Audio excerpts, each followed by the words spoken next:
함께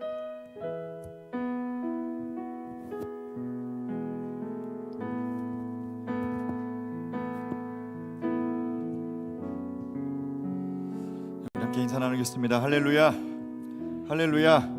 여러분, 예배는 죄 사함을 받은 백성들의 기쁨의 고백인 줄로 믿습니다. 오늘 우리의 죄를 사하신 주님 앞에 우리 감사의 고백을 올려드리며, 오늘 그 주의 음성을 사모하는 모든 자들, 우리 다시 한번 주님께 큰 박수로 영광의 박수 올려드리며 그 주님을 예배하며 나갑시다. 할렐루야. 우리 함께 시간 크게 박수하면서 우리 죄 사함을 받은 모든 주의 성도들, 우리 기쁨으로 선포하며 나갑시다. 마음에 가득한 의심을 깨치고 지극히 화평한 마음으로 찬송을 부르는 어린 양 예수의 그 피로 속죄함. 2절 금이랑같이 금이랑같이 없어질 보배로 속죄함 받은 것 아니요. 거룩한 하나님 어린 양 예수의 그 피로 속죄함 얻었네. 속죄함 주 예수 내 죄를 속했네. 할렐루야 소리를 합하여 함께 찬송하세. 그 피로 속죄함 얻었네. 나 같은 죄인이 용서함 받아서 주 앞에 올담 얻으는 신이 믿기는 어린 양 예수의 그 피로 속죄함 얻었네. 속죄함 주 예수 내 죄를 속했네. 할렐루야 소리를 합하여 함께 찬송하세. 그 피로 속죄함. 불터 높은 목소리로 거룩한 천국에 올라간 후에도 넘치는 은혜의 찬송을 기쁘게 부르는 어린 양 예수의 그 피로 속죄함 얻었네. 속죄함 주 예수 내 죄를 속했네. 할렐루야 소리를 합하여 함께 찬송하세. 그 피로 속죄함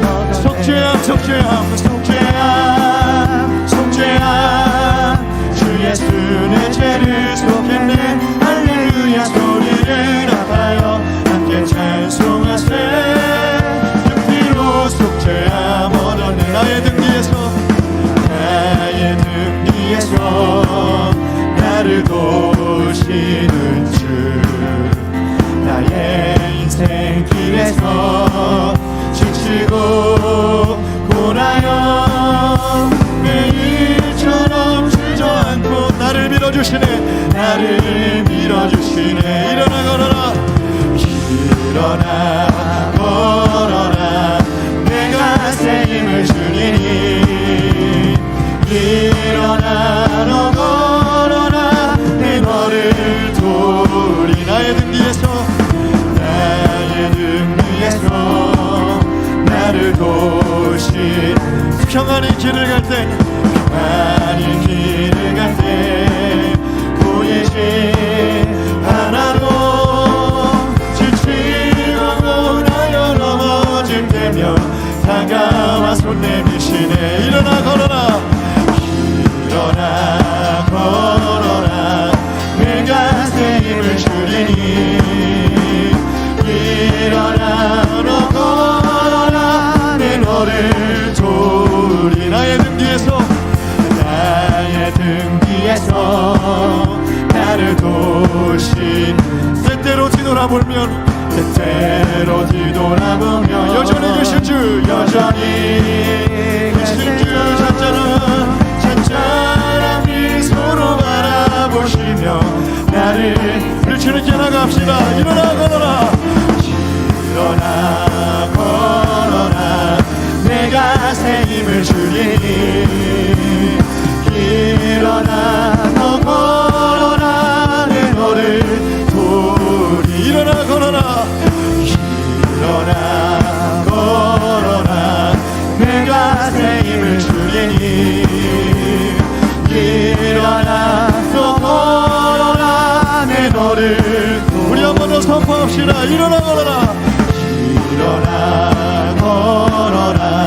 내가 새 새 힘을 주리니 일어나 너 걸어라 내 너를 도우리 내 너를 도우리 내 너를 도우리 내 너를 도우리 일어나 걸어라 일어나 걸어라 내가 새 힘을 주리니 일어나 너 걸어라 내 너를 도 일어나 걸어라 일어나 걸어라 내가 새 힘을 주리니 하나님 우리 가운데 새 힘을 주실 줄 믿습니다. 일어나 너 걸어라 내 너를 도우리 할렐루야. 오늘도 우리 가운데 넘치는 새 힘으로 우리 가운데 역사하실 주님께 가장 큰 박수로 우리 영광의 박수 감사의 박수 올리며 나갑시다. 할렐루야 아멘.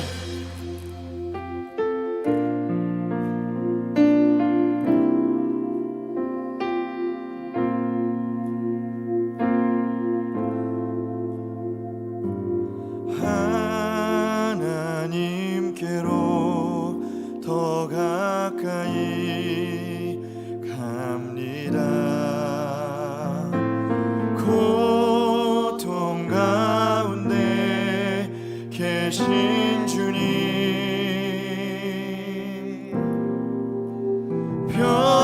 변함없는 주님의 크신 사랑 영원히 주님만을 섬기리. 다시 한번 고백합시다. 하나님께로 더 가까이 하나님께로 더 가까이 갑니다. 고통 가운데 계신 주님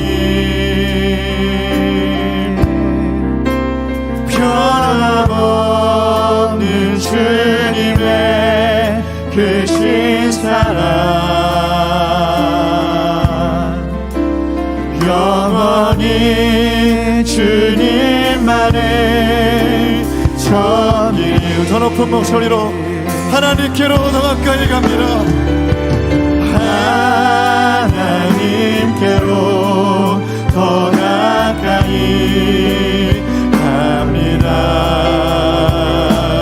고통 가운데 계신 주님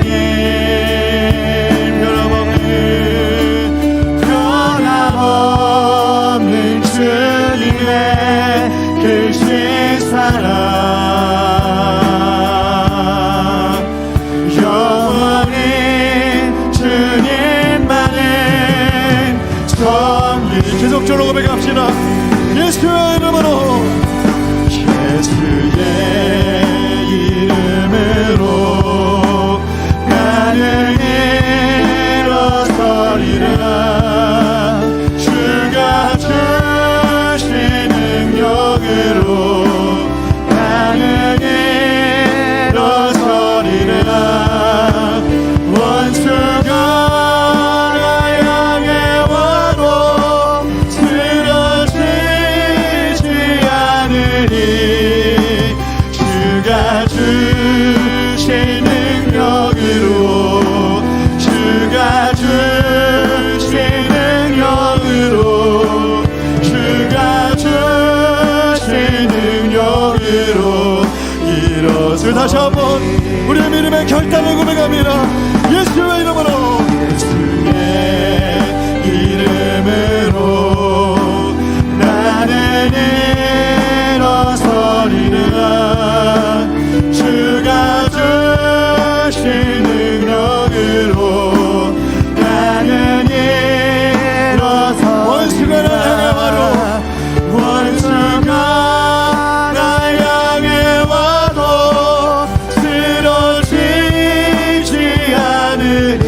주가 주신 능력으로, 주가 주신 능력으로, 주가 주신 능력으로, 주가 주신 능력으로 일어서, 주가 주신 능력으로, 주가 주신 능력으로, 주가 주신 능력으로, 주가 주신 능력으로, 주가 주신 능력으로. 우리 시간 함께 기도할 때 오늘 우리 가운데 손을 내미시며 일어나 걸어라 말씀하신 주의 음성 듣고 주님을 따르는 예배 되게 하여 주시옵소서. 우리 주여 한번 부르기로 기도합니다. 주여,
오늘도 우리가 하나님 앞에 예배하고 신령과 진정으로 주님께 경배할 수 있는 이 시간을 주셔서 너무나도 감사합니다.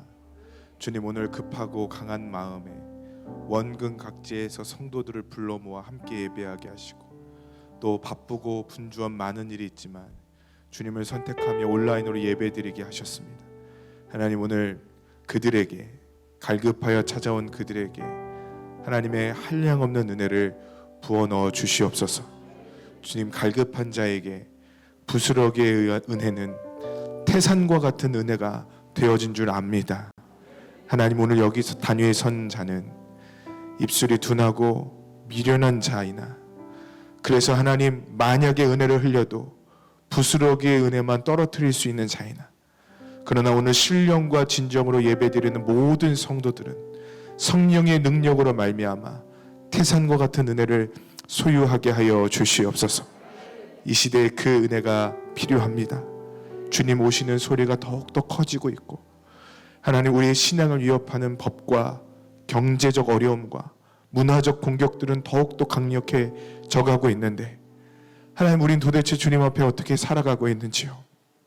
하나님, 오늘 방심하고 잠자고 하나님 아무것도 하지 않는 우리 영혼들을 깨워 주시옵시고, 신랑이 오고 계시니 속히 빈 기름통에 기름을 채우게 하여 주시옵소서.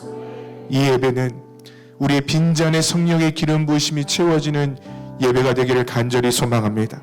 하나님, 말뿐이고 겉모습뿐이었던 우리의 신앙과 믿음이 철저히 주님 앞에 드러나게 하여 주시옵시고, 참된 회개와 거듭남과 하늘로부터 내려오는 성령의 역사로 말미암은 능력들이 이 예배 가운데 드리는 모든 자들 가운데 일어나게 하여 주시옵소서. 주님, 이곳과 온라인으로 예배드리는 모든 자들에게 성령의 강한 바람을 불어 허락하여 주시사 메마른 심령이 연락되고 살아나게 하여 주시옵소서. 주님, 마지막 때에 바알에게 무릎 꿇지 않는 순결한 하나님의 사람들이 있었던 것처럼, 하나님, 오늘 그 7,000명이 하나님 이 예배를 통하여 만들어지고 결단되어지는 밤이 되기를 원하나이다. 모든 부흥의 역사는 사람이 주도하지 않았습니다. 성령님, 오늘 우리를 주도하여 주시옵소서. 성령님, 오늘 우리의 인생의 주권을 주님께 높이 올려드리오니 받아 주시옵소서. 주님보다 높아진 모든 것들이 낮추어지는 이 밤 되기를 간절히 소망합니다. 오늘도 역사하시고 우리 가운데 참된 평강과 은혜를 허락하여 주시는 예수 그리스도의 이름으로 기도했습니다. 아멘. 주기도문하겠습니다. 하늘에 계신 우리 아버지여, 이름이 거룩히 여김을 받으시오며 나라의 임하옵시며 뜻이 하늘에서 이루어진 것 같이 땅에서도 이루어지리라. 오늘날 우리에게 일용할 양식을 주옵시고 우리가 우리에게 죄 지은 자를 사하여 준 것 같이 우리의 죄를 사하여 주옵시고 우리를 시험에 들게 하지 마옵시고 다만 악에서 구하옵소서. 대개 나라와 권세와 영광이 아버지께 영원히 있사옵나이다. 아멘. 하나님 말씀 보겠습니다. 역대하 16장 9절 말씀입니다. 역대하 16장 9절 말씀. 역대하 16장 9절 말씀. 제가 갖고 있는 구약 성경으로는 676페이지에 있습니다. 역대하 16장 9절 말씀을 다 같이 합독하겠습니다. 역대하 16장 9절 말씀 다 찾으셨으면 우리 합독하고 성경이 없는 분들은 화면을 참고하시면 되겠습니다. 역대하 16장 9절 말씀 찾으셨으면 읽겠습니다. 시작. 여호와의 눈은 온 땅을 두루 감찰하사 전심으로 자기에게 향하는 자들을 위하여 능력을 베푸시나니 이 일은 왕이 망령되이 행하였은즉 이후부터는 왕에게 전쟁이 있으리라 하매. 아멘. 할렐루야. 오늘은 거짓 평안에 속고 있는 사람아, 거짓 평안에 속고 있는 사람아 라는 제목으로 여러분과 함께 말씀 나누겠습니다. 먼저 양해 말씀 구할 것은 오늘 스케줄상은 제가 아마 설교하는 날이 아닐 겁니다. 그럼에도 불구하고 제가 오늘 이렇게 설교하게 된 거는 이런 코로나의 강력한, 오늘도 10몇만 명이 감염이 되는 때였잖아요. 이런 상황과 이러한 날임에도 불구하고 유독 튼튼하고 유독 감염병에 잘 걸리지 않는, 유독 저만 살아남아서 하나님이 저만 사랑하신다 이렇게 얘기할 수도 없고, 또 참 쓸데없는 자들이 오래 살아남는 것 같아요. 영화에서도 보면요, 참 쓸모있고 멋진 주인공은 다 일찍, 그런데 쓸데없는 사람은 계속 오래 살아남고 막 이렇게 마음을 힘들게 하고 막 그러잖아요. 저는 여러분 살아남았습니다. 죄송합니다 여러분. 그래서 본의 아니게, 여러분 제가 건강하게 태어난 걸 어떻게 하겠습니까? 제가 천식도 있고요, 또 여러 가지 질병이 많은데 이상하게 저는 괜찮아요. 그래서 뭐라고 해야 될까? 주님의 은혜이고 또 여러분을 함께 볼 수 있게 돼서 영광인데, 여러분들이 혹시 불편하시다면 죄송합니다. 그러나 오늘 기도하면서 하나님께서 저에게 주신 마음은, 여러분 주님이 부스러기 은혜에 반응하는 영혼들을 찾고 계시다고 믿습니다. 여러분 부스러기 은혜가 수로보니게 여인에게 떨어졌을 때 그 은혜는 더 이상 부스러기의 은혜가 아니었습니다. 그 은혜는 치유의 능력이 나타나는 은혜였고, 이방인들 중에 처음 구원의 문이 열려지는 은혜였고, 또 그 인생에 또 많은 하나님의 축복과 능력이 나타나는 은혜였다라는 것입니다. 주님의 부스러기의 은혜가 갈급하고 필요한 자들에겐 태산과 같은 은혜로 다가와서 능력으로 또 치유로 또 거듭남으로 역사하여 줄 것이라고 저는 분명하게 믿습니다. 오늘 풀풀 부스러기밖에 날리지 않을지라도 갈급한 온라인과 오프라인 모든 성도들에게 하나님의 태산 같은 은혜가 임하기를 주님의 이름으로 축복합니다. 저는 저희 멘토 되시는 박보영 목사님과 이것저것 좋은 추억들이 있습니다. 제가 혼자만 맨날 보면서 킥킥거리는 영상이 하나 있어요. 이거는 제가 다른 사람들한테는 절대 안 보여줄 영상이에요. 박보영 목사님과 함께 살던 식구들이 어느 날 설악산을 올라갔습니다. 설악산을 올라가는 길에 눈이 하염없이 내리는 거예요. 그런데 이 눈이 하염없이 내리니까 아무도 없어요, 등산객이. 갑자기 목사님이, 자 우리 찬양 하나 할까? 여러분 영화처럼 길거리에서, 그 설악산은 보통 기도원은 없잖아요, 그죠 여러분? 거기에 무슨 절밖에 없잖아요. 그런데 그 한복판에서 우리 찬양 하나 할까? 아무도 없으니까 주님의 높고 위대하심을 사성으로 찬양을 했어요. 그 눈 내리는 날에 저희들이 찬양하는 모습을 저만 갖고 있어요. 그래서 힘들고 또 어려운 일이 있을 때 마음을 회복할 일이 있다. 그러면 제가 그 영상을 보고 힘을 얻곤 합니다. 여러분 보고 싶으시죠? 절대 안 보여줄 거예요. 저만 아는 즐거움. 그런 게 너무 기쁘죠, 얼굴이? 이따 끝나고 한 번 더 봐야겠네요. 어떤 장소에 가면 목사님이 이런 얘기를 해주신 게 떠오를 때가 있고, 저 장소에 가면 저런 이야기를 해주신 것이 떠오를 때가 있습니다.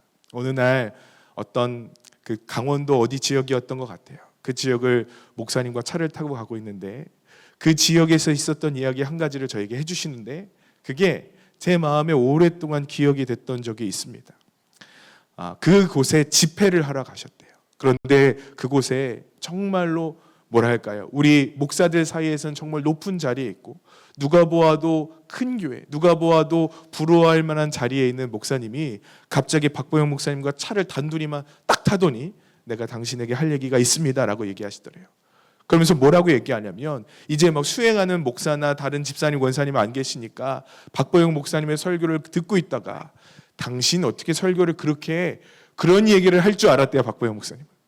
그런 얘기가 아니라 아주 이분이 진실된 마음으로 먼 산을 바라보며 뭐라고 얘기하냐면, 나도 목사님처럼 하나님을 뜨겁게 사랑했던 적이 있었습니다 그러더래요. 그게 너무나 깜짝 놀랐대요. 나도 목사님의 간증을 듣고 목사님의 설교를 들어보면서 나도 옛날에는 하나님을 그렇게 뜨겁게 사랑했던 적이 있었는데 내가 왜 이렇게 됐는지 모르겠습니다 하고 내려서 아무렇지도 않게 집회를 드리러 가셨다는 거예요. 여러분, 제가 그 이야기를 자세히 들으면서 어떤 생각이 들었냐면, 우리가 생각하기에 저 사람 왜 저래 하는 목회자들, 우리가 생각하기에 어떻게 저렇게 하나님을 사랑하지 못하지라고 생각했던 성도들과 교회 중직들의 마음을 가만히 살펴보면 그들도 하나님을 뜨겁게 사랑했던 때가 있었던 것 같더라고요. 그들도 하나님을 사랑하면서 하나님을 위해 생명 다하고자 했던 때가 있었던 것 같더라고요.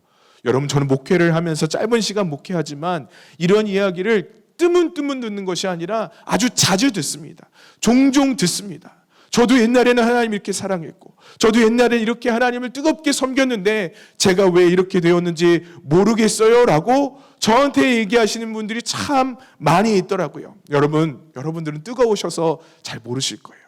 그런데 많은 사람들이 하나님을 향해 뜨겁게 사랑했던 마음을 잃어버리고 은혜의 길에서 이탈하고 하나님의 영광이 아니라 사람의 영광을 위해 산다라는 걸 너무나도 잘 알면서 그대로 신앙생활하는 분들을 저는 참 많이 보게 돼요. 이것이 남의 얘기가 아니라, 이것이 구원받지 못한 사람들의, 세상 사람들의 모습이 아니라, 우리같이 주님을 예배한다고 하고 뜨겁게 주님을 찬양한다고 하는 신앙인들 사이에서도 굉장히 많이 퍼져나가는 이야기들이라고 생각합니다. 마태복음 5장에 예수님께서 소금에 관한 얘기를 하십니다. 여러분, 소금을 아무리 물에 넣고 또 끓이고 해도 그 물이 짜지 않아요. 그런데 소금이 맛을 변질해버린다는 얘기가 여러분 이해가 가시나요? 이거는 옛날에 그 고대의 문화를 이해해야만 합니다. 여러분, 이스라엘 백성들은요, 우리처럼 염전으로 소금을 넣는 사람들이 아니에요. 그들은요, 암석이라고, 염암이라고 하죠. 돌로 캐내서 갈아다가 소금을 쓰는 사람들이었어요. 여러분, 그러니까 돌로 캐내다 보니까 정제되지 않은 소금이 있었던 거예요. 하얀데, 이거를 화학적으로 얘기하면 좀 어렵지만 탄산수소 나트륨 아세요, 여러분? 그러니까 소금이랑 모양은 비슷한 것 같아요. 근데 맛은 짜지 않아요. 소금은 물에 금방 녹으니까 잘 녹지 않은 탄산수소 나트륨만 소금을 담는 통 끄트머리에 남는 거예요. 그런데 그건 아무리 찍어봐도 맛이 없어요. 그래서 그거를 내다 버리는 거예요. 과거의 사람들은 소금이 원래 짰는데 어떤 이유에서인지 모르겠지만 그 맛을 잃어버렸다고 생각하고 버려버렸다라는 거예요. 다시 말하면 뜨거웠던 신앙인들이라는 거예요. 다시 말하면 하나님을 뜨겁게 사랑했던 사람들이라는 거예요. 그런데 어떤 이유인지 모르겠지만 그들이 하나님의 사랑하는 마음을 놓쳐버리게 되고 하나님을 섬기는 마음을 잃어버리게 되는 순간들이 성경을 통해서 곳곳에서 있다라고 증언하고 있더라고요. 하나님의 영광을 잃어버리고 죄악에 빠져 헤어나오지 못하는 세상 사람들이 아니라, 여러분, 주님을 사랑한다고 얘기했고 주님을 섬기겠다고 얘기했던 그리스도인들 안에도 이 하나님을 사랑하는 마음을 잃어버린 사람들이 있다라고 우리는 너무나 많은 곳에서 보고 듣고 알고 있습니다. 오늘 본문 말씀은 하나님의 영광을 잃어버리고 죄악에 빠져 헤매이는 성도와 그리스도인들에게 주시는 하나님의 말씀이라고 생각합니다. 어쩌면 예배를 드리고 교회를 열심히 다니는 자들에게도 일어날 수 있는, 누구에게나 일어날 수 있는 비극일 수 있다라는 거죠. 오늘 우리가 읽었던 말씀은 아사 왕이라는 사람의 이야기입니다. 여러분, 아사 왕 하면 어떤 생각이 드세요? 좀 배고파 죽겠죠, 그죠? 저는 이렇게 주로 성경을 이렇게 본능적으로 해석을 하게 됩니다. 근데 아사 왕이 처음에는 굶어 죽을 왕이 아니라 하나님을 정말로 사랑하는 왕이었어요. 역대하 14장 6절 말씀은 제가 읽어드릴 테니까 잘 한번 들어보세요. 여호와께서 아사에게 평안을 주셨으므로 그 땅이 평안하여 여러 해 싸움이 없는지라 그가 견고한 성읍들을 유다에 건축하니라. 여러분, 아사는 유다의 왕이었습니다. 그런데 이 유다의 왕이었던 아사가 하나님을 너무 사랑해요. 그가 하나님을 사랑하자 그가 했던 일이 뭐냐면 하나님을 위해서 통치하기 시작한 것입니다. 하나님은 그의 마음을 너무나 기뻐하셨고 그에게 축복 한 가지를 주십니다. 따라해 보실까요? 평안. 여러분, 지금 시대가 평안한 시대예요? 여러분, 이 시대에도 평안하다고 감히 얘기할 수 없는데 고대에 그 싸움이 치열하고 도둑질이 들끓는 그 시대에 하나님께서 그 땅에 평안을 주셨다고 하면 여러분, 이건 어마어마한 축복과 은혜 아니겠습니까? 그런데 여러분, 그 은혜를 알고 한때 그렇게 주님을 사랑해서 하나님으로부터 엄청난 축복과 엄청난 은혜를 경험했던 그 왕이, 여러분, 그 왕이 어떤 일을 경험하냐면 오늘 우리가 읽었던 그 말씀처럼 하나님의 은혜를 잃어버리고 평강을 날려버리는 일들을 경험하게 됐다는 거예요. 여러분, 그는요 은혜를 알고 주님을 사랑했던 왕입니다. 제가 계산을 해보니까 14장 1절에 보니까 그가 10년간 평안했다라고 기록한 데도 있고요. 제가 성경을 계산해 보니까 아사왕 15년부터 35년까지 그 땅은 평안했다라고 봐도 충분한 일들이 있었던 것 같습니다. 여러분, 전쟁이 없고 평안한 것입니다. 그런데 오늘 본문 말씀과 같은 일들이 일어나기 시작해요. 내가 이 땅에 전쟁이 있게 하겠다. 누구에게로부터요? 하나님께로부터. 내가 이 땅에 내가 너에게 줬던 평안을 걷어갈 것이고 내가 너에게 주었던 은혜들을 걷어갈 것이다 라고 하나님 말씀하시는 거예요. 다른 사람 얘기가 아니라 한 사람 얘기입니다. 처음에 얘기했던 축복받은 사람과 하나님의 저주받았던 사람의 얘기가 다른 인물이 아니라 한 사람에게 있었던 일이라는 거예요. 여러분, 기억하셔야 해요. 이것이 한 사람에게 인생의, 나라의, 민족에 있었던 일이라는 것입니다. 도대체 어떤 일이 있었을까요? 아사왕 제36년이었어요. 그가 통치한 지 제36년 평안의 때에 부국강병하고 있는 그때에 북이스라엘의 악한 왕이었던 바아사라는 왕이 남유다를 침략하게 됩니다. 거기에서 아사왕이요, 여러분, 제가 전문 용어를 하나 쓸게요. 꼭지가 돌아버린 거예요. 여러분, 그럴 때 있으세요? 꼭지가 돌아버릴 때. 제가 저희 아이들 시험 문제 체크할 때 가끔 그러거든요, 여러분. 이거는 교회가 문을 닫는 것보다 더 화가 나요, 여러분. 아니, 얘 도대체 누굴 닮은 거야 하는 생각이 들 정도로 막 화가 막 치밀어 오를 때가 있잖아요. 그때 여러분 어떻게 하죠? 막 나가시지 않으세요? 저는 막 나가거든요. 지금요, 여러분, 아사왕이요 막 나가는 거예요. 동족이고 하나님이고 같은 백성이고 이게 보이지가 않는 거예요. 그래서 어떻게 했냐면 성경에 보니까 하나님의 성전에 있는 금과 은과 곡관을 다 털어버려요. 그리고 여러분, 자기 왕궁에 있는 금은보화 같은 것을 다 털어요. 그 다음에 누구한테 갖다 주냐면 그것을 여호와 하나님 영광 받아 주십시오 하고 예배 드리는 곳에 헌금하는 것이 아니라 아람 왕 벤하닷에게 그 모든 예물을 갖다 드리는 거예요. 그리고 편지 한 가지를 써요. 아람 왕 벤하닷이여, 제가 당신에게 부탁드릴 것이 있습니다. 내가 이렇게 많은 은과 금과 보물들을 당신에게 주오니 북이스라엘과 맺었던 평화의 언약을 깨주시고 나와 함께 북이스라엘을 치게 하여 주시옵소서 부탁을 하는 거예요. 여러분, 그냥 되지 않을 건 아니까 그가 가장 소중한 예물들과 보물들을 가지고 그 아람 왕 벤하닷에게 굽신거리며 간 겁니다. 그가 갖고 있는 어떤 보석과 금화만 갖고 간 것이 아니라 감히 여러분, 하나님을 섬기고 사랑했던 그 왕이 하나님의 성전에 있는 모든 것들을 가져다가 아람 왕 벤 하닷에게 바쳐버리는 거예요. 여러분, 이게 무슨 말이에요? 누구를 의지하는 거예요? 아람 왕을 의지한다는 거예요. 나 이제 하나님 안 섬겨요. 나 이제 아람 왕 벤 하닷을 섬길 거예요 라고 선포하며 가는 겁니다. 누가 평안을 주셨는데? 하나님이. 누가 축복을 주셨는데? 하나님이. 그런데 여러분, 순식간에 그의 마음이 이렇게 변질되어 버린 거예요. 그래서 16장 9절의 결론이 나오는 거예요. 다시 한번 읽어보죠. 16장 9절 읽겠습니다. 시작. 여호와의 눈은 온 땅을 두루 감찰하사 전심으로 자기에게 향하는 자들을 위하여 능력을 베푸시나니 이 일은 왕이 망령되이 행하였은즉 이후부터는 왕에게 전쟁이 있으리라 하매.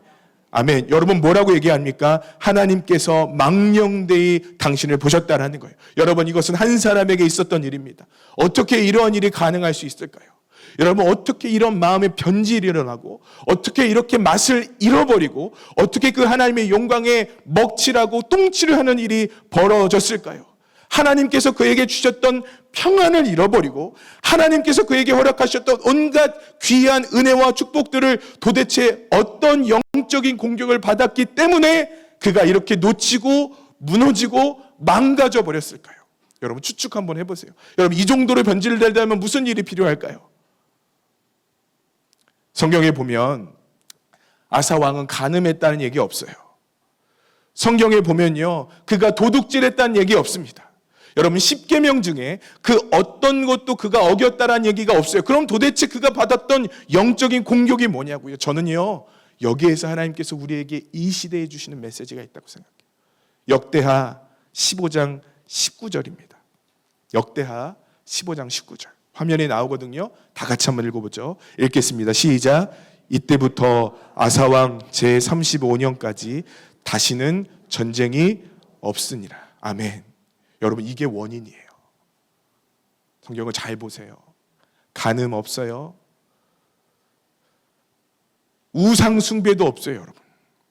우리가 알고 있는 사람을 망가뜨리려고 하는 그 밖에 많은 죄악들이 없어요. 여러분, 그런데 35년도까지 한 가지가 일어났는데 그것은 뭐냐면 아무런 일도 일어나지 않았다는 거예요. 싸움도 없어요. 왜냐하면 평안의 시대였으니까. 무언가 투쟁하며 하나님을 의지할 필요가 전혀 없어요. 왜냐하면 전쟁이 없으니까. 아하방처럼 이세벨이 와서 유혹한 일도 없고요, 여러분. 솔로몬처럼 바로왕의 딸을 위한 집을 지은 것도 없어요. 그러한 것들이 아무것도 없어요. 그런데 오늘 왜 그토록 아사왕이 변질되었을까요? 오늘 이 말씀이 저와 여러분에게 주시는 하나님의 마음은 무엇일까요? 그것은요, 영원한 생명을 위하여 전심으로 주님을 의지하지 않는 우리들은 평안한 것이 아니라 매우 위험하다라는 거예요. 아멘이세요? 오히려 아무런 일도 일어나지 않았기 때문에 하나님의 은혜를 잃어버릴 수밖에 없었다라는 거예요. 고난도 없었고 의지할 만한 싸움의 대상도 없었어요. 그에게 주시는 평안이란 큰 축복을 누린 거예요. 그런데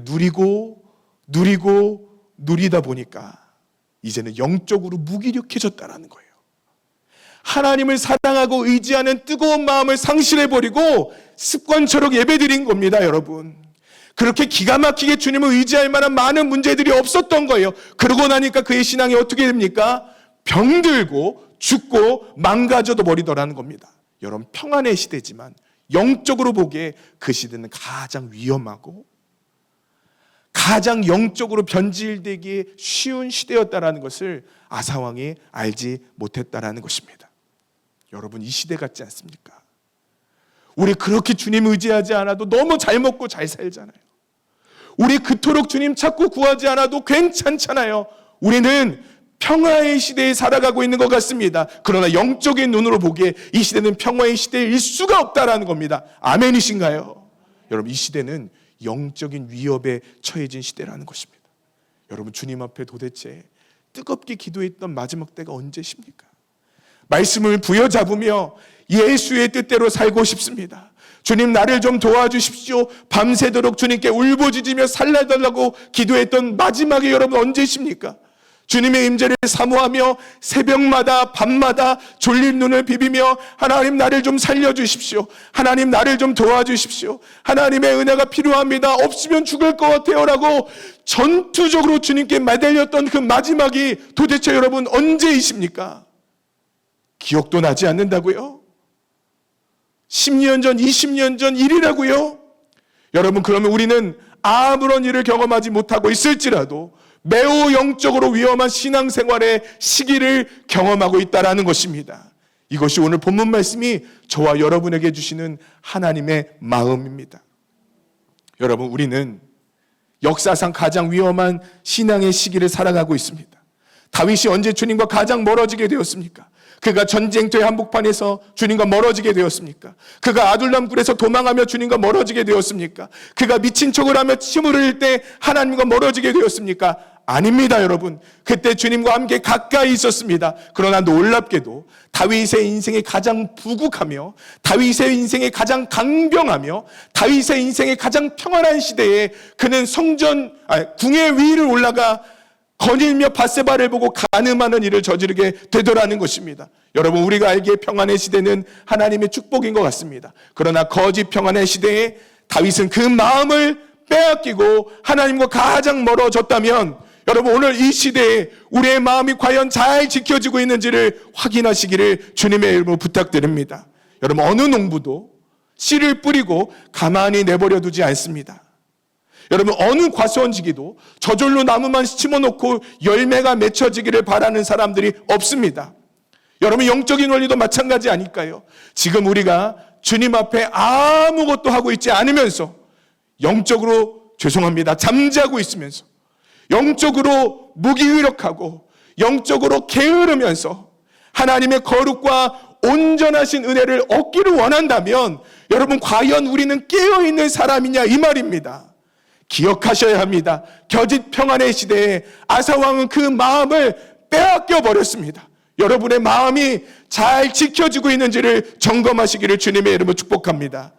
여러분, 가만히 있다면 그저 그냥 교회 다녀요, 그저 그냥 신앙생활해요 하고 신앙생활 한다면 여러분, 죄송하지만 우리의 마음을 사단에게 통째로 넘겨주고 있는 것입니다. 전심으로 그분을 구하고 전심으로 그분을 찾지 아니하면 여러분, 우리의 마음은 곧 사단의 불법적인 점령을 당할 수밖에 없다라는 것입니다. 로마서 13장 14절 말씀입니다. 오직 주 예수 그리스도로 옷 입고 정욕을 위하여 육신의 일을 도모하지 말라. 여러분, 로마 교인들은 이미 복음을 알고 있었습니다. 로마 교인들은 이미 예수 그리스도의 부활의 영광을 경험했던 사람들입니다. 그런 사람들을 향해서 바울이 뭐라고 이야기하고 있습니까? 육신의 일을 도모하지 말라고 이야기하고 있습니다. 영적으로 깨어 있으라고 이야기하고 있습니다. 그 말은 무슨 말입니까? 구원받은 사람 안에 정욕을 위하여 육신의 일을 도모하려는 육체적인 본성이 여전히 있다는 겁니다. 구원받은 사람에게 불법적으로 찾아온 여러분, 사단이 뿌려놓은 가라지들이 분명히 있다는 겁니다. 이것이 우리를 점령하고 이것이 우리를 다스릴 수 있기 때문에 깨어 육신의 일을 도모하지 말라고 이야기하는 것입니다. 여러분, 구원받은 성도에게는 하나님께서 은혜 한 가지를 주십니다. 그게 무엇인지 아십니까? 육신의 정욕과 사단의 역사들이 우리 심령 가운데 틈탈 수 없도록 주님께서 온전하신 구원의 은혜로 우리와 함께하여 주시는 것입니다. 여러분, 그런데요, 사단은 절대 우리를 포기하지 않습니다. 그래서 하나님의 영토라고 만들어 놓은 우리의 마음밭에 자꾸 불법적으로 무언가를 자꾸 틈타고 무너뜨리려고 공격하더라는 겁니다. 여러분, 요즘에 러시아가 우크라이나를 침략했어요. 여러분, 이 침략하는 일들을 한번 보셨어요? 갑자기 우크라이나의 한 지역의 영토에 우리는 러시아에 속한 사람들이 되고 싶습니다라고 반란군이 일어났어요. 그리고 이 반란군이 일어나면서 뭐라고 얘기하냐면 러시아에게 도움을 부탁하는 거예요. 그러자 갑자기 러시아가 즉각적으로 일어나서 내가 이 사람들이 도움을 청하니까 내가 이 사람들을 위해서 싸워야겠습니다 하고 동서사방에서 지금 우크라이나를 공격하는 거예요. 여러분, 만약에 우크라이나 사람들 안에 아무도 러시아를 위해서 손을 내밀거나 문을 열거나 도와달라는 요청이 없었다면 러시아가 그렇게 침략할 수 있었을까요? 러시아가 아무리 무기가 강하고 러시아가 아무리 군사력이 많은데 무엇인가 그 안에서 협조하고 도와주는 사람이 없었다면 여러분 지금처럼 전면적으로 전쟁을 할 수 있었을까요? 불가능했을 거예요. 우리 안에 영적인 일들도 마찬가지라는 것입니다. 여러분 사단이 우리 마음 가운데 불법적인 점유를 하기 위해서는 조력자가 필요합니다. 그게 누굴까요, 여러분? 인정하기는 어렵지만 저와 여러분밖에 없어요. 인정하기 어렵지만 우리들의 도움 없이는 사단이 결단코 우리 마음에 들어와 주인 행세할 수 없다 이 말입니다. 에덴 동산에서 아담과 하와는 하나님과 완전한 연합을 이루었습니다. 그런데 여러분 뱀이 찾아와서 아담과 하와의 입에 억지로 선악과를 넣을 수 있습니까 없습니까? 결코 그럴 수 없었어요. 그래서 하와와 아담의 동의를 구하기 시작합니다. 선악과를 먹도록 그의 마음을 무너뜨리고 하나님과의 연합을 점점 포기하도록 만듭니다. 여러분 누가 선악과를 먹은 것일까요? 물론 뱀이 유혹했겠죠. 그런데 누가 돕고 누가 인정하고 누가 그 마음의 문을 연 것입니까? 바로 아담과 하와가 하나님처럼 되고 싶은 마음에 하나님과 연합하는 일을 포기하고 불법적인 점령군들에게 그들의 마음을 내주었다라는 것입니다. 여러분 오늘 어쩌면 우리는 암묵적으로 사단에게 우리의 마음을 열어주고 있는 것입니다. 암묵적으로 사단이 점령할 수 있도록 그들을 보지 않고 그것과 싸우지 않고 전심으로 하나님을 찾지 못하는 것입니다. 하나님을 전심으로 찾을 때 죄는 우리와 멀어질 수밖에 없습니다. 그러나 여러분 죄가 하나님의 임재가 아닌 다른 것들로 우리의 마음을 끊임없이 채워가기 시작할 때 여러분 우리도 모르는 사이에 우리의 마음을 사단에게 열어놓더라는 것입니다. 우리는 사단에게 마음을 빼앗기기 시작했어요. 사단이 주는 영적인 단물을 먹고 기뻐하고 즐거워하기 시작했습니다. 그러나 여러분 그게 끝인가요? 그렇지 않습니다. 그분의 심판은 결코 멈춘 적이 없어요. 아사왕에게 평안이 임하자 그는 사단에게 모든 마음을 열어놓았습니다. 이 땅은 내가 만든 거지. 이 평안은 내가 만든 거지. 나는 이곳에서 엄청난 업적을 누리며 행복하게 잘 살 수 있지. 내 마음에 들지 않는 저 왕, 하나님 보시기에 합당치 않은 방법이라도 성전 안에 있는 그 특별한 재물이라도 남김없이 받아 물리치기만 한다면 나는 더 훌륭한 왕이 되어질 거야 라는 거짓 생각과 마음이 사단에게 내어져지자 여러분 그는 하나님이 망령되다 하시며 하나님이 주신 은혜와 평강을 다 잃어버리는 사람들이 되었다라는 것입니다. 아프리카 역사를 보면 재미납니다. 여러분 우리는 아프리카 하면 서구인들이 특별히 백인들이 아프리카인들을 노예로 잡아 넣은 것만 생각합니다. 어느 선교사가 한국에 가 조사를 했어요. 노예 시장에 갔더니 이 사람들이 노예로 팔려온 이유들을 하나하나 묻기 시작하는 거예요. 그래서 서양 사람들에게 납치 혹은 전쟁을 통하여 억지로 끌려온 사람들의 인원을 세보니까 10명 중에 3명, 4명밖에 안 되더라는 거예요. 그럼 나머지 6, 7명은 도대체 어떤 사람들이냐 조사를 해봤더니 6, 7명은 놀랍게도 서구 사람들이 백인들이 아니라 같은 부족 혹은 옆에 있는 부족들이 그들을 팔아놓더라는 거예요. 예를 들면 A 부족이 있고 B 부족이 있어요. A 부족과 B 부족이 전쟁을 벌이게 됩니다. 근데 A 부족이 이겼어요. 여러분 이기셨어요? 좋으시겠죠, 그죠? 이 사람들 어떻게 할까요, 여러분? 노예로 팔아버리는 거예요. 그리고 그 돈으로 무기를 사는 겁니다. 그리고 더 많은 부족들을 점령하고 나가는 겁니다. 실제로 여러분 서양 사람들에 의하여 노예로 팔려간 사람들보다 같은 흑인들에 의하여 노예로 팔려간 사람들이 훨씬 더 많더라는 거예요. 여러분 그러면요 그들 스스로 노예를 만들고 그들 스스로 미워하고 그들 스스로 문제를 일으켰다는 얘기 아닙니까? 그들이 노예가 된 건 누구 탓이에요? 서양 사람들의 탓도 있지만 그들 스스로가 서로 싸우고 서로 팔고 서로 내어주지만 않았다면 그들은 그러한 역사를 반복하지 않았다라는 겁니다. 여러분 잘 보셔야 합니다. 아사왕은 스스로 하나님의 임재를 버려버린 거예요.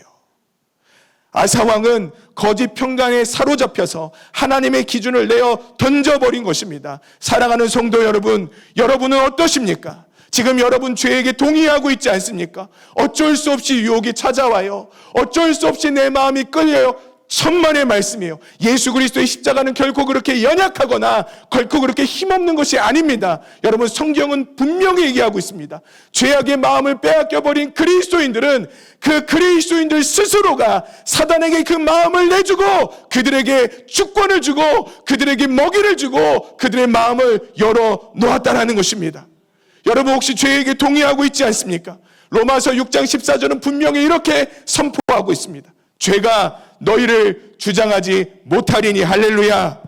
죄가 너희를 주장하지 못하리니 이는 너희가 법 아래에 있지 아니하고 은혜 아래에 있음이로라, 할렐루야. 여러분, 기억하셔야 합니다. 우리는 은혜 아래에 있어야 하는 사람들입니다. 여러분, 우리는 은혜 아래에 있는 사람들입니다.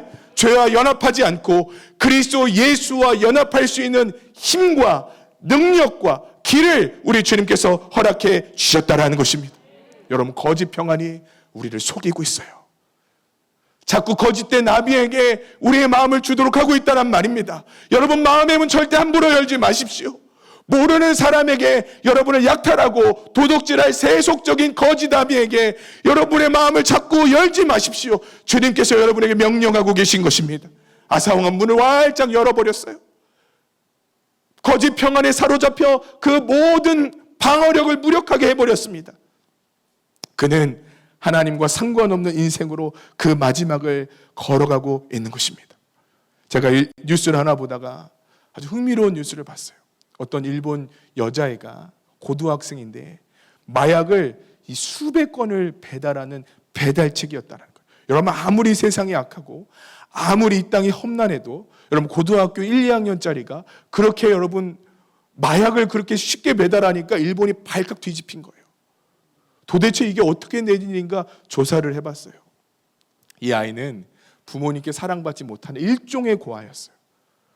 그런데 여러분, 이 아이가 어느 날 길을 가다가 지갑을 어떤 아저씨가 떨어뜨리는 걸 본 거예요. 그래서 아저씨 하고 지갑을 주워다가 그 아저씨에게 준 겁니다. 그러자 이 아이가, 야, 너는 정말 착하고 귀여운 애구나. 너 너무 고맙다. 내가 너한테 용돈을 줄게 하고 용돈을 준 거예요. 그리고 네가 원하면 언제든지 내가 맛있는 걸 사줄 테니까 너 나랑 연락도 하고 지낼래? 하고 연락처를 준 거예요. 가끔 이 아이한테 전화해, 초등학생이었던 아이, 내가 부탁할 게 있는데 저 옆집에 이것 좀 전달해 주지 않을래? 그리고 간 거예요. 여러분, 이 아이는요, 자기를 그 아저씨가 사랑해 주는 줄 알았어요. 이렇게 2번, 3번 신뢰 관계를 쌓아놓은 다음에 어떻게 했냐면 초등학생에게 마약을 배달시키는 거예요. 그리고 이 마약을 배달하는 사진을 계속해서 찍어 놓는 겁니다. 나중에 이 아이가 중학생쯤 될 무렵에 나는 이제 더 이상 이 일을 못하겠다고 선포하자 이 어른은 그동안에 배달했던 사진들을 다 놓으며 너 만약에 내 말을 따르지 않으면 내가 너를 감옥에 보낼 거야. 나는 그럴 능력이 있어라고 협박을 하더라는 거예요. 결국에 걸렸고 이 고등학생 아이는 처벌을 받았어요. 여러분, 이 아이가 잘못한 게 무엇일까요? 없죠. 이 아이가 뭘 잘못했겠어요? 그런데 굳이 한 가지를 따지자면 이 아이는 잘못된 사랑을 만족했어요. 이 아이는 따라가서는 안 되는 거짓 아비를 따라갔어요. 이 아이는 따라가서는 안 되는 거짓 사기꾼을 따라갔어요. 여러분, 잘못한 거 없어요. 그런데 한 가지가 잘못된 거예요. 따라가지 말아야 될 것에 자꾸 우리의 마음을 빼앗기고 있는 것입니다. 여러분, 계속 사단에게 마음을 빼앗긴다면, 아니 이미 너무 많이 빼앗겨 버려서 더 이상 소망이 없는 것 같은 우리들은 과연 주님 앞에 이 마지막 때를 어떻게 살아야 합니까? 오늘 말씀을 통해서 송두리째 사단에게 우리 마음을 내어 주어버린 우리 불쌍한 그리스도인들에게 소망 한 가지를 우리 주님께서 주신다고 생각합니다. 역대하 16장 7절 말씀을 한번 봤으면 좋겠어요. 역대하 16장 7절 상반절만 보겠습니다. 다 찾으셨으면 읽겠습니다. 시작. 그때의 선견자 하나니가 유다 왕 아사에게 나와서 그에게 이르되 아멘. 여기까지만 보겠습니다. 여러분 16장 7절에 하나님의 은혜와 하나님의 영광을 다 잃어버리고 사단에게 그 마음을 송두리째 빼앗겨 버린 아사 왕에게 하나님은 그를 그대로 내버려 두신 것이 아니라 하나니라는 선지자를 보내서 아사 왕에게 말씀하셨습니다. 여러분 그때 아사 왕에게 하나님의 말씀이 들렸다라는 것입니다. 할렐루야. 여러분 그때 아사 왕에게 살아계시고 역사하시며 우리를 사랑하셔서 친히 우리를 구원하시고자 하는 그분의 애끓고 하나님의 간절한 말씀이 아사왕에게 들렸다라는 것입니다. 아사왕에게 뭐라고 말씀하십니까? 너는 지금 거짓 평안에게 내 마음을 빼앗겨 버렸다. 네 마음을 돌이켜야 한다. 여러분 이 말씀은요 오늘 우리에게 소망을 주는 것입니다. 하나님 말씀 듣기를 포기하지 않으면 소망이 있는 줄 믿습니다. 아사왕에게 할지라도 하나님은 하나니라는 선지자를 그에게 보내셨다면 오늘 저와 여러분에게 그분의 거룩한 말씀을 보내주실 줄 믿습니다. 여러분 말씀을 듣기를 포기하지 않으면 우리에게 소망이 있다는 것입니다. 저희 교회에 많은 분들을 강사로 모셨어요. 그 중에 제가 기억나는 분이 있습니다. 이분은 천정은이라는 자매예요. 이분은 신학을 공부한 적도 없고 그렇다고 대단한 능력을 받은 사람도 아닌데 제가 이분을 부른 것은요 저희 교회 아마누들이 꽤 계시거든요. 그분들에게 소망을 좀 드리고 싶었어요. 이분은 항암 치료를 100번 했대요. 여러분은 놀라지도 않으시죠? 100번 했대요. 그러니까 자기는요 여러분 온몸이 무너지고 그냥 소망이 없대요. 그런데 이분이 너무 기쁘대요. 너무 감격스럽대요. 이분의 간증을 들어보세요. 그분이 처음에 암에 걸렸는데 이 암 때문에 예수 그리스도를 만나게 된 거예요. 그래서 이 암으로 말미암아 너무 기뻐하고 감격했는데 하나님께서 치유받지 못할 거라고 생각하는 그 암들을 고쳐주신 거예요. 그때부터 하나님을 전하는 귀한 간증자가 되었습니다. 그런데 문제가 뭐냐면 사람이 치유할 수 없는 암은 고쳐졌는데 사람이 치유할 수 있는 암들은 여전히 몸에 남아있더래요. 그래서 100번이나 항암 치료를 했어요. 여러분 이 사람은 난 사람이 아닙니다. 이 사람은 고침받은 사람이 아닙니다. 그런데 뭐라고 선포하냐면 자기는 기쁘대요. 자기는 예수 그리스도를 만났기 때문에 감격스럽대요. 자기는 예수 그리스도를 만났기 때문에 너무너무 부활의 소망이 있다는 거예요. 그러면서 뭐라고 얘기하냐면 부활의 소망을 가지라고 그렇게 간증을 하는데 저는요 여러분 되게 많은 도전이 되었습니다. 자, 그게 토요일이었어요. 토요일 날 그 예배를 드리고 그 다음날 주일에 어떤 성도님을 제가 만나 위로를 해드렸어요. 이분도 진짜 어렵고 고통당하고 고난당하는 분이거든요. 성도님 힘드시죠? 그러면 이분이 막 우세요. 그럼 제가 마음이 아파서 이분을 위해 막 기도해드리거든요. 여러분 저 좋은 목사죠, 그죠? 그걸 생각하고 성도님 힘드시죠? 그랬더니 뭐라고 얘기하냐면 목사님 안 힘들어요. 그러는 거예요 갑자기. 이게 도대체 무슨 일인가? 오늘 예배 때 은혜를 받았구나. 여러분 가끔 목사는요 자기가 설교를 잘한다는 착각에 빠집니다. 오늘 설교에 은혜 받았구나 그러는데 목사님 어제 천정은 자매 간증에 제가 너무 은혜 받았어요. 여러분 빈말이라도 칭찬 한번 해주세요. 너무 은혜 받았어요 그러는 거예요. 이제는 살 수 있어요. 이제는 소망이 있어요. 이제는 기뻐요 그러고 가시는 거예요. 그때 제가요 망치로 머리를 한 대 얻어 맞은 것 같았어요. 여러분 제가 감리교 신학대학교 상담학 박사과정 한 학기를 우수한 성적으로 다니다가 그만뒀습니다. 상담의 기술이 달라요 여러분. 벌써 따뜻해 보이죠, 그죠? 근데 제가 그렇게 위로하고 그렇게 최선을 다해서 섬기려고 했는데 물론 그것도 위로가 되었지만 그분의 마음이 한 방에 녹아져 내린 것이 있어요. 그게 뭐였냐면 진리였어요. 여러분 믿는 자들에게 위로는 뭘까요? 진리입니다. 여러분 죄의 세력은요 위로부터 내려오는 은혜와 능력이 아니면 결코 부서지지 않아요. 진리만이 사단의 견고한 진들을 무너뜨릴 수 있음을 믿습니다. 여러분 컨디션 좋다고 이게 회복되는 게 아니에요. 내 첫사랑이 언제 회복되느냐? 여러분 진리 앞에서 회복되는 줄 믿습니다. 여러분 지금 죽어가는 아사왕을 살리기 위해서 진리가 도착했습니다. 여러분 죽어가는 아사왕을 살리기 위해서 진리가 하늘로부터 즉각적으로 임했습니다. 왜 임했죠? 그를 살리시기 위함입니다. 그를 고치시기 위함입니다. 그를 살릴 수 있는 유일한 방법은 컨디션을 좋게 하는 것도 아니고 평안을 다시 주는 것도 아니고 축복을 주는 것도 아니고 진리이기 때문에 하나님의 말씀을 하나님이라는 선지자를 통해서 전달하기 시작하더라는 것입니다. 자, 근데 여러분 그의 반응이 이것입니다. 16장 10절의 말씀을 읽겠습니다. 화면에 나오거든요. 함께 읽겠습니다. 시작. 아사가 노하여 선견자를 옥에 가두었으니 이는 그의 말에 크게 노하였으며 그때 아사가 또 백성 중에서 몇 사람을 학대하였더라. 12절 말씀 읽겠습니다. 12절 읽겠습니다. 시작. 아사가 왕이 된 지 39년에 그의 발이 병들어 매우 위독했으나 병이 있을 때 그가 여호와께 구하지 아니하고 의원들에게 구하였더라. 아멘. 여러분 이 두 말씀은 무엇을 이야기하고 있습니까? 아사 왕은 말씀 듣기를 포기해 버렸습니다. 여러분 아사 왕은 진리 듣기를 포기해 버렸습니다. 아사 왕은 하나님으로부터 내려오는 생명을 살려낼 수 있는 기회를 잡기를 포기해 버렸습니다. 여러분 묻겠습니다. 그에게 소망이 있습니까? 그가 다시 돌이켜 영적인 회복을 경험할 수 있겠습니까?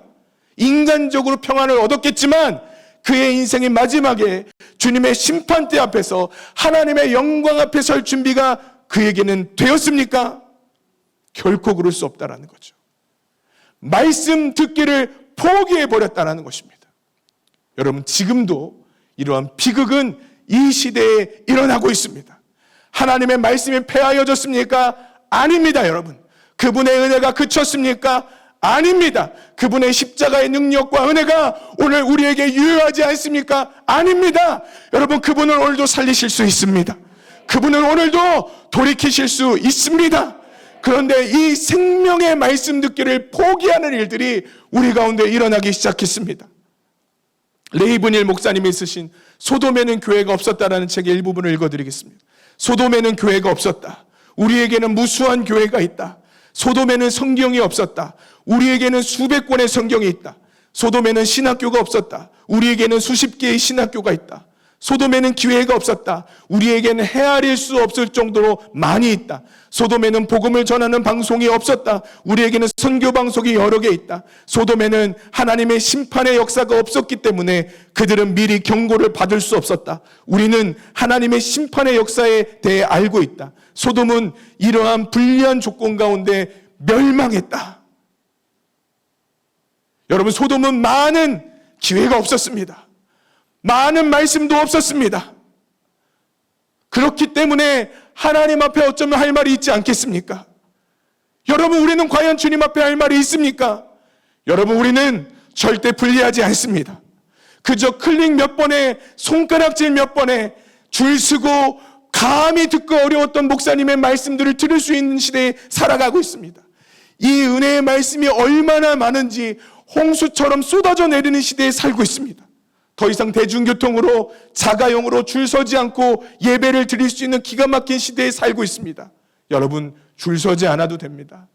노력하지 않아도 됩니다. 시간을 투자하지 않아도 됩니다. 그럼 여러분 우리 믿음 좋아졌나요? 여러분 우리 믿음 좋아졌어요? 주님의 말씀이 사방팔방에서 들려지는 이 시대에 살지만 여러분 우리 주님과 좀 가까워졌나요? 편해졌습니다. 그러나 심판은 무거워진 것입니다. 영적으로 먹을 것이 너무나 많습니다. 그러나 우리가 주님 앞에 거두어야 할 많은 열매들이 이제는 있습니다.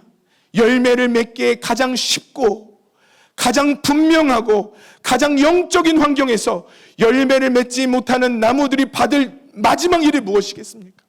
그 심판을 여러분 감당하실 수 있겠습니까? 마태복음 10장 24절에 이렇게 얘기합니다.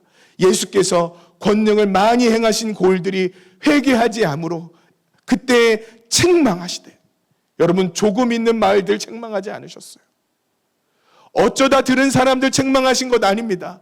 많은 은혜와 능력을 맛보고도 회개하지 않는 그들을 향해서 주님은 책망하셨습니다. 오늘 이 시대의 그리스도인들과 교회들과 목회자들 향해서 주님께서 무엇라 책망하실지 여러분 감당하실 수 있겠습니까? 죄와 사망의 세력의 지배는 오직 은혜로만 부서져 내리는데 이제 성도들이 은혜를 사모하지 않아요. 주님의 말씀이 예배 가운데 들려지고 있는데 이제 성도들이 예배를 사모하지 않습니다. 여러분 착각하지 마셔야 돼요. 쉰다고, 컨디션이 좀 좋아진다고, 연봉이 올라간다고 우리 영적인 상황이 좋아지는 것이 절대로 아닙니다. 사망과 죄의 세력이 물러나는 것이 여러분 절대로 아닙니다. 오직 예수 그리스도의 은혜로 회복되어지는 것입니다. 여러분 그러면요, 우리 그 은혜를 향해 달려가야죠. 여러분 우리 너무 위험해서 예배 안 드리고 있잖아요. 여러분 우리 너무 평안해서 예배 드리고 있지 않잖아요. 너무 바빠서 예배를 드리고 있지 않잖아요. 예배가 그저 겨우 한 주를 살아가는 의무가 되어져 버렸습니다.